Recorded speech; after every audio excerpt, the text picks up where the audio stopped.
Eu enterrei o corpo do meu mentor sob o sol escaldante de Évora, e ninguém piscou um olho.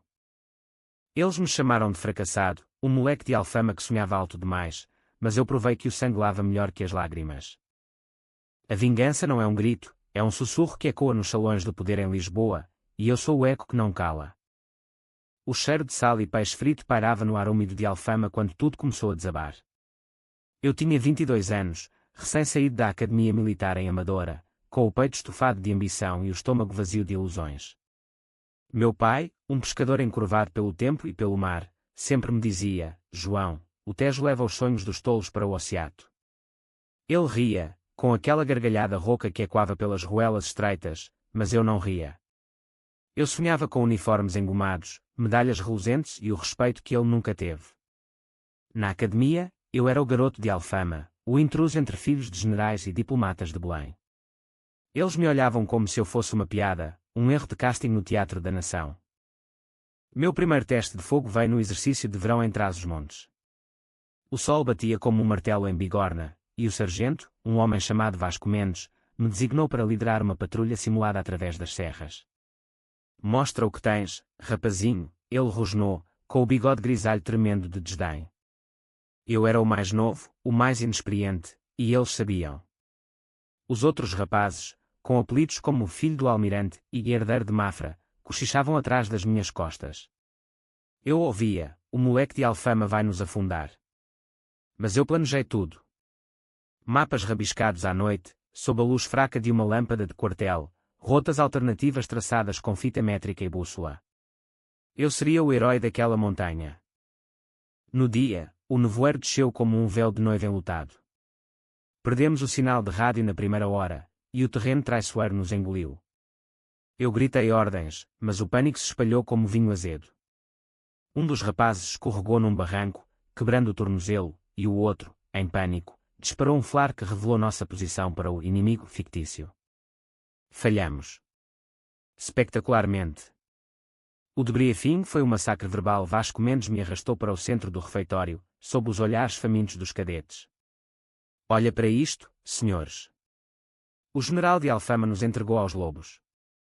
Ele imitou o meu sotaque lisboeta, exagerando as vogais, e o salão explodiu em risadas. Fracassado. Volta para os teus bacalhaus. Alguém jogou uma casca de laranja na minha direção, e ela acertou meu ombro como uma medalha de vergonha. Eu não chorei. Não ali. Mas naquela noite, no beliche rangente, as lágrimas vieram quentes e silenciosas. Eu via o rosto do meu pai, os calos nas mãos dele limpando redes, e jurei. Jurei sobre o travesseiro úmido que aqueles risos seriam o meu combustível. A vingança não seria um soco, seria uma escalada lenta, invisível, até eu estar acima deles, olhando para baixo com um sorriso que cortaria mais fundo que qualquer lâmina. Voltei para Lisboa de trem, o bilhete apertado na mão suada. Alfama me recebeu com o habitual bulício, velhas tecendo rendas nas varandas, crianças chutando bolas de trapos nas escadinhas, o fado de um tasco escondido. Minha mãe, com os olhos inchados de noites insones, me abraçou na porta da nossa casa apertada. Meu menino, o que aconteceu? Eu menti. Nada, mãe. Só um arranhão. Mas ela via através de mim, como sempre. Ela era de Évora, terra de romanos e segredos enterrados, e contava histórias de ancestrais que vingavam afrontas com paciência de pedra. O tempo é o melhor juiz, João. Mas o coração. O coração é uma fera que precisa ser domada. Eu me alistei em missões de baixa patente, patrulhas na fronteira com Espanha, onde o vento uivava promessas vazias.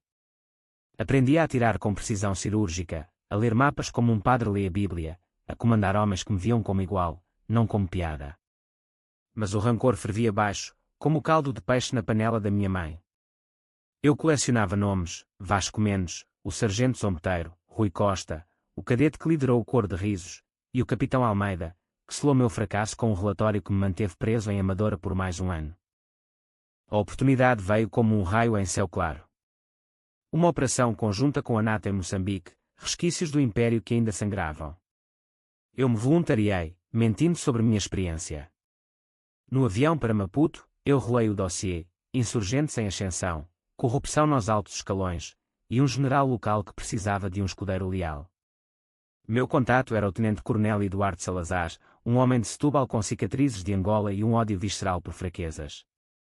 Tu és o novo sangue, ele me disse ao pouso, o ar úmido grudando na pele como culpa. Não me decepciones, ou te enterro vivo na savana. Moçambique era um inferno verde. O calor sufocava, e os mosquitos zumbiam hinos de morte. Eu liderei uma equipe de reconhecimento através da selva, onde as raízes se entrelaçavam como traições. Encontramos um esconderijo rebelde, armas enferrujadas, mapas rabiscados, e um prisioneiro que cantou como um canário sob interrogatório. Salazar sorriu pela primeira vez, um sorriso torto, como o de um tubarão. Bom trabalho, rapaz. Talvez tu não sejas o palhaço que os relatórios pintam. Mas eu via nos olhos dele o mesmo desdém, eu era útil, não respeitado. De volta a Lisboa, com uma medalha de bronze no peito, eu marquei o primeiro nome na minha lista mental. Rui Costa, agora subtenente em uma guarnição no Porto. Eu pedi transferência para lá, alegando treinamento conjunto. O encontro foi casual, num bar de vinho do Porto às margens do Douro. Ele me viu entrar e congelou, o copo a meio caminho da boca. João. O fracassado de Trás-os-Montes. O que fazes aqui? Seu riso era o mesmo, afiado como vidro quebrado. Nós bebemos, falamos de velhos tempos, e eu o ouvi gabar-se de promoções compradas pelo pai. Quando ele saiu cambaleante para a rua chuvosa, eu o segui. Não foi premeditado, ou foi? Mas quando ele tropeçou na calçada escorregadia, eu empurrei. Leve, quase acidental. Ele caiu, a cabeça batendo no bordo de pedra. O som foi como um melão maduro se partindo. A polícia chamou de acidente. Chuva traiçoeira, disseram. Eu voltei ao quartel com o coração martelando, mas o alívio veio como uma onda do Tejo. Um nome riscado. 2 a seguir. Os meses seguintes foram um vórtice de deveres e dissimulações. Eu subia os degraus da hierarquia como um rato escalando uma corda, devagar, invisível, mordendo o que precisava para se firmar. Em Lisboa, agora lotado no quartel-general do Exército, eu me tornei o jovem promissor, ironia que me fazia rir sozinho no espelho rachado do meu quarto alugado em Chiado. O espelho refletia um homem magro, com olhos fundos como poços de minas abandonadas em Alentejo, mas eu via o general que seria. A vingança, eu aprendi, não é explosiva, é corrosiva, como o sal do mar roendo os ossos de um navio afundado. Vasco Mendes era o próximo. Ele havia sido promovido a major, estacionado em uma base perto de Coimbra, ensinando táticas a novatos frescos como eu fora. Eu solicitei uma visita académica, citando minha medalha de Moçambique como credencial. Ele me recebeu no escritório, atrás de uma mesa de carvalho polido, com fotos de família emolduradas, esposa serena, filhos loiros, o tipo de vida que eu invejava em silêncio. Então, o palhaço cresceu, ele disse, acendendo um cigarro com mãos trêmulas. O que queres, João? Uma recomendação para te safares da lama. Conversamos por horas. Ele se gabava de suas façanhas em Timor, de como quebrara cadetes como eu. Eu sorria, assentindo, enquanto dentro de mim o ódio se enroscava como uma cobra alentejana. Na saída, ele me convidou para um copo na Cidade Velha. Coimbra à noite é um labirinto de lanternas e ecos de serenatas, mas para nós foi palco de confissão. Bêbado, ele admitiu, eu te quebrei de propósito, rapaz. Precisavas de humildade. Alfama não faz generais. As palavras caíram como chumbo derretido no meu peito. Eu o levei para um beco escuro, perto do Mondego, onde o rio murmurava segredos indiferentes. Lembra-te do riso? Eu sussurrei, e o empurrei contra a parede úmida. O soco veio rápido, no estômago, dobrando ao meio. Ele gorgolejou, pedindo misericórdia, mas eu vi o riso nos olhos dele, mesmo ali. O segundo soco foi na garganta. Ele caiu, afogando-se no próprio vomito misturado à chuva fina. Deixei-o lá, vivo o suficiente para se arrepender, mas quebrado o suficiente para nunca mais comandar. O relatório oficial falou de ataque cardíaco induzido por stress. Eu dancei fado sozinho naquela noite, num tasco em Alfama, o violão chorando minha vitória particular. O capitão Almeida era o mais escorregadio. Ele estava em Belém, perto do mosteiro dos Jerónimos, no coração do poder militar português. um homem de 50 anos, com gravata impecável e sotaque de Coimbra polido pela corte. Eu me infiltrei como seu adjunto temporário, uma posição conquistada com favores e mentiras tecidas como tapeçaria de arraiolos. Ele me testava diariamente, relatórios falsos para corrigir, missões impossíveis para cumprir. Prova o teu valor, João. Ou serás sempre o fracassado.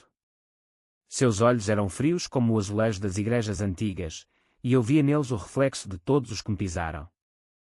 A brecha veio numa conferência da NATO em Lisboa. Ele bebia uísque no terraço do hotel, com vista para o Tejo dourado pelo pôr do sol. Eu me aproximei, copo na mão, e brindamos à lealdade. Horas depois, no quarto dele, ele confessou fraquezas, subornos de contratantes espanhóis, amantes em posições-chave. O poder é uma teia, João. Tu ainda és mosca. Eu gravei tudo, num gravador escondido no bolso, o coração batendo como tambor de procissão. Na manhã seguinte, enviei o áudio anonimamente para o superior dele. O escândalo explodiu como fogos de artifício na festa de São João, demissão desonrosa, manchetes no público chamando-o de traidor da pátria. Eu estava limpo. 3 nomes riscados, e o caminho se abria como as portas do Palácio de Belém. Mas o vazio crescia. A vingança, eu descobria, era uma amante ciumenta, satisfazia, mas deixava marcas. Minha mãe notava. Teus olhos mudaram, filho. Parecem os do teu avô, que vingou a terra roubada e morreu amargo. Eu a calava com sorrisos falsos, mas à noite sonhava com risos e quando em corredores infinitos. Então veio a África de novo, desta vez Cabo Verde. Uma missão de estabilização, com ventos quentes carregando cheiro de baobás e promessas quebradas. Lá, conheci o Coronel Ferreira, um homem de madeira com a pele curtida como couro de touradas. Ele viu potencial em mim, ou talvez desespero. Tu tens fogo, João. Mas o fogo queima o portador. Sob seu comando, liderei uma operação contra traficantes de armas nas ilhas. O tiroteio foi caos, balas zumbindo como vespas, o sangue quente na areia branca. Eu salvei sua vida, arrastando-o de um jipe em chamas. Ele me promoveu no local, para capitão. Não por gratidão, ele disse depois, num copo de poncha sob as estrelas. Por necessidade. Portugal precisa de lobos, não de cordeiros. De volta, com o uniforme novo cheirando a tinta fresca, eu olhei para o espelho. O general me encarava de volta, mas com olhos assombrados. A CNN ainda não me chamaria, mas o eco dos risos diminuía. Ou era eu que me acostumava ao silêncio mortal? Lisboa no outono é uma sedutora traiçoeira, folhas douradas no rocio, mas vento cortante que penetra os ossos como remorsos. Eu era agora capitão João Ribeiro, com um gabinete modesto em Alcântara, overlooking o estaleiro onde navios enferrujados sonhavam com glórias passadas. A promoção veio com olhares enviesados dos veteranos, o garoto de Alfama subiu rápido demais, mas eu os ignorava, focando no próximo degrau. A vingança evoluíra, não mais punhais nas sombras, mas manipulações nos salões iluminados.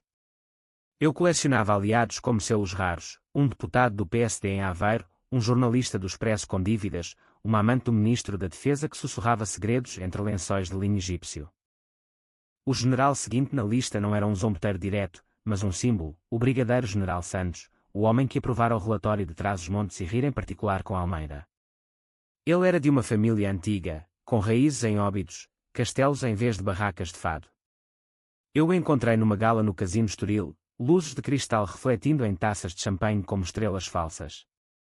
Vestido de gala, eu me aproximei, brindando à honra militar.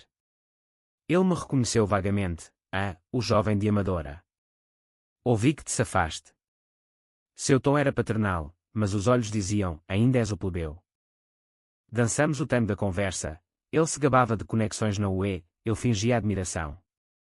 Mais tarde, no jardim do casino, com o mar negro ao fundo, ele baixou a guarda. O exército é um clube, rapaz. Tu precisas de um aval. Ofereceu-me um favor, uma transferência para Bruxelas, em troca de lealdade silenciosa a seus esquemas de procurement, armas superfaturadas de fornecedores gregos. Eu aceitei, sorrindo, mas na mente gravava cada palavra. Semanas depois, vazamentos anónimos para a judiciária, Santos caiu como um castelo de cartas, acusado de corrupção. A imprensa o crucificou, Nobre declina em escândalo. Eu assisti da primeira fila, no café à brasileira, com um galão quente nas mãos. Mas o preço subia. Noites insones, onde os rostos dos caídos me visitavam, Rui com o crânio rachado, Vasco gorgolejando, Almeida envergonhado. Monstro, eles sussurravam, e eu acordava suado, o coração como um tambor de morte em procissão. Minha mãe veio a Lisboa, trazendo queijos de Évora e preocupações. Sentados na varanda da casa dela em Alfama, com o Tejo brilhando abaixo como uma serpente de prata, ela disse: vingança é como o vinho do Alentejo, João, forte no primeiro gole, mas azeda no final. O que resta de ti? Eu ri, mas o riso saiu oco. O que resta é o que eu construo, mãe. Um general não chora por fantasmas. A escalada acelerou com a crise. Portugal enfrentava tensões no Atlântico, disputas com Marrocos por ilhas desabitadas, ecos de impérios perdidos. O governo invocou o artigo 5 da NATO, e eu fui enviado para uma task force em Lolé, Algarve, onde o sol beija o mar como amantes proibidos. Lá, sob o comando do general Pinto, um homem de Beja com a tenacidade de um toureiro, liderei uma simulação naval que virou real quando drones marroquinos sobrevoaram nossas águas. Meu plano, ousado, arriscado, envolveu uma manobra de flanqueamento com fragatas rápidas. Funcionou. Os intrusos recuaram, e as câmaras da SIC Notícias capturaram o momento, eu no convés, megafone na mão, gritando ordens contra o vento salgado. A promoção a major veio por telegrama do Palácio da Ajuda. Pinto me chamou de lado: tu tens o diabo no sangue, João. Mas cuidado, o diabo cobra juros. Eu ignorei, focando no brilho da nova insígnia. A CNN notou uma nota de rodapé numa peça sobre jovens líderes da NATO. O capitão português João Ribeiro, 26 anos, emerge como estrela. Ainda não general, mas o apelido, o jovem prodígio, grudou como alcatrão. Entretanto, o passado mordia. Uma carta anônima chegou ao meu gabinete: sabemos o que fizeste em Coimbra. Ou afundamos-te. Meu estômago revirou como ondas em Cascais. Alguém sabia. Pesquisei, um ex-colega de Vasco, um sargento rancoroso chamado Lopes. Eu o confrontei no armazém abandonado em Barreiro, o acheirando a ferrugem e traição. O que queres? Ele rosnou, punhos cerrados. Justiça. Eu ri, frio. Justiça é para os fracos. O confronto foi breve, um soco meu, um tiro dele que errou por milímetros. Ele fugiu, mas eu marquei como próximo. A teia se apertava. Numa noite de tempestade, com o trovão rugindo sobre o castelo de São Jorge, eu me confessei a uma mulher pela primeira vez. Ana era de Coimbra, jornalista freelance, com cabelos castanhos como outono alentejano e olhos que perfuravam mentiras. Encontramo-nos num bar em Barro Alto, onde o fado lamentava pecados alheios. Por que subiste tão rápido? Ela perguntou, traçando o contorno do meu copo. Eu hesitei, então derramei, não tudo, mas o suficiente, o fracasso, os risos, a fome de prova. Ela ouviu, sem julgamento. Vingança te consome, João. Deixa ir. Beijei-a ali, sob as luzes tremulosentes, e por um momento, o peso aliviou. Mas na manhã seguinte, ela se foi, deixando um bilhete: não posso amar um fantasma. O inverno de 2024 trouxe geadas precoces ao Douro, como se o rio congelasse os segredos da nação. Eu era major agora, com um pelotão sob comando em Évora, terra da minha mãe, onde oliveiras centenárias sussurravam maldições antigas. A base era um forte romano restaurado, paredes de pedra e quando com o passado, legionários vingativos, mouriscos exilados. Ali, eu treinava homens duros, filhos de camponeses alentejanos com mãos calejadas e olhos vazios de esperança. Lutem como se o inimigo fosse o vosso pior inimigo, eu dizia, e eles assentiam, vendo em mim o reflexo de suas próprias fomes. A crise escalou. Marrocos testava limites, enviando patrulhas para as selvagens, ilhas vulcânicas onde gaivotas reinavam sobre rochas negras. O primeiro-ministro, um homem de Braga com fala mansa, invocou estado de emergência. Eu fui chamado para Lisboa, ao Estado-Maior, onde generais de bigodes grisalhos debatiam mapas como xadrezistas em xeque. Meu plano, uma operação anfíbia surpresa, com apoio aéreo da Força Aérea, foi ridicularizado inicialmente. O jovem de Alfama quer brincar de herói, zombou o general Oliveira, um lisboeta de berço com veias de vinho do Porto. Mas o ministro da Defesa, impressionado com minha audácia em Lolé, aprovou. A Operação Serpente do Atlântico foi lançada ao amanhecer de uma manhã enevoada. Do convés do NRP Bartolomeu Dias, eu via as ilhas emergirem como dentes de dragão. Meus homens, 200 almas tensas, aguardavam o sinal. O assalto veio rápido, lanchas rápidas cortando ondas como facas, drones zumbindo overhead. Encontramos resistência, marroquinos entrincheirados, metralhadoras cuspindo fogo. Perdi 3 homens, bons rapazes de Faro, com sonhos de família. O sangue na areia vulcânica era um vermelho vivo contra o preto, e eu vomitei atrás de uma rocha, o estômago revirando com o cheiro de cordite e mar. Mas vencemos. Capturamos o líder insurgente, um coronel com olhos de falcão, e as imagens viralizaram. Eu, sujo de areia e suor, algemando sob o sol impiedoso. A RTP transmitiu ao vivo, e o mundo assistiu. De volta a Lisboa, desfiles no Terreiro do Paço, medalha de prata no peito, apertos de mão do presidente. A CNN fez uma peça, Portugal's Rising Star, Major João Ribeiro, 27, Tunestide in Atlantic Standoff. Eles me chamaram de o general em embrião. O riso de trás os montes parecia um eco distante, mas eu sabia, ainda não era o topo. Oliveira era o último da lista antiga. Ele me confrontou no refeitório do quartel, garfo na mão como lança. Parabéns, rapaz. Mas não penses que és intocável. Seu tom era veneno adoçado com mel. Eu sorri. Todos caem, general. Até os intocáveis.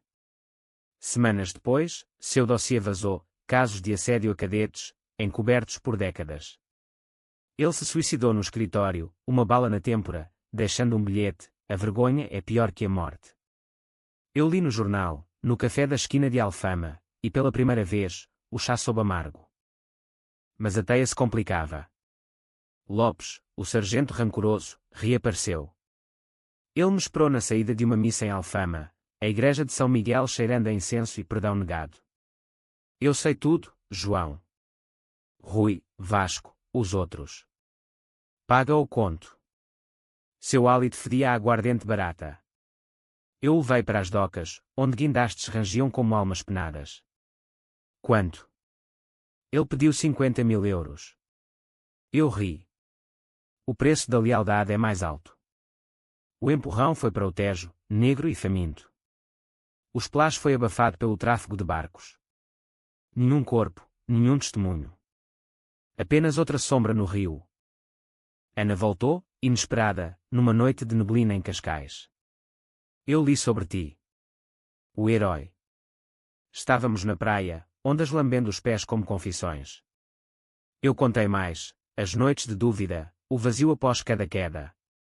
Ela tocou minha cicatriz no braço, de Moçambique. Tu não és monstro, João. És homem. Mas para descalar sozinho.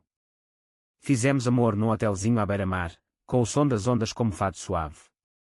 Pela manhã, ela ficou. Ajude-te a carregar o peso. A promoção a tenente-coronel veio com a primavera, flores de laranjeira perfumando Lisboa como promessas. Eu comandava uma brigada agora, em Santarém, planícies ribatejanas onde touros corriam livres. Mas os sonhos pioravam, rostos submersos no Tejo, risos borbulhantes. Acordei gritando uma noite, Ana ao lado, olhos preocupados. É o preço, eu disse. Ela assentiu, então paga com verdade, não com mais sangue. O verão de 2025 foi um caldeirão fervente, com secas no Alentejo transformando oliveiras em esqueletos e tensões geopolíticas fervendo como caldo de peixe. Eu era tenente-coronel, com um estado-maior de 500 almas sob meu comando, mas o título de general mais jovem pairava como uma miragem no Saara. A CNN especulava, Ribeiro, o fenômeno português, pronto para o topo. Eu lia as peças no iPad, no terraço do meu apartamento em Príncipe Real, com Ana dormindo ao lado, seu peito subindo e descendo como marés calmas. A oportunidade, ou armadilha, veio de África. Uma coalizão contra piratas na Guiné-Bissau, com França e Espanha como aliados relutantes. O general-chefe, um homem de Viana do Castelo chamado Nunes, me escolheu pessoalmente. Mostra o que o teu sangue de Alfama pode fazer, Ribeiro. Seu tom era de teste, não de confiança. Em Bissau, o ar era espesso com umidade e desconfiança, locais armados com AKS enferrujados, generais corruptos trocando favores por combustível. Minha operação visava um ninho de piratas no arquipélago de Bijagós, ilhas de manguezais onde crocodilos espreitavam como demónios. Planejei meticulosamente, infiltração noturna por lanchas silenciosas, apoio de helicópteros Black Hawk, extração por mar. Mas traidores vazaram o plano. Na escuridão pegajosa, emboscada, balas traçando arcos de fogo, explosões rasgando a noite como gritos abafados. Perdi metade da equipe, bons homens, pais de família em Setúbal e Faro. Eu mesmo levei um estilhaço no ombro, dor lancinante como ferro em brasa. No caos, vi o traidor, um sargento português, subornado por um general local. Matei-o com uma facada rápida, o sangue quente nas mãos como vinho derramado em altar pagão.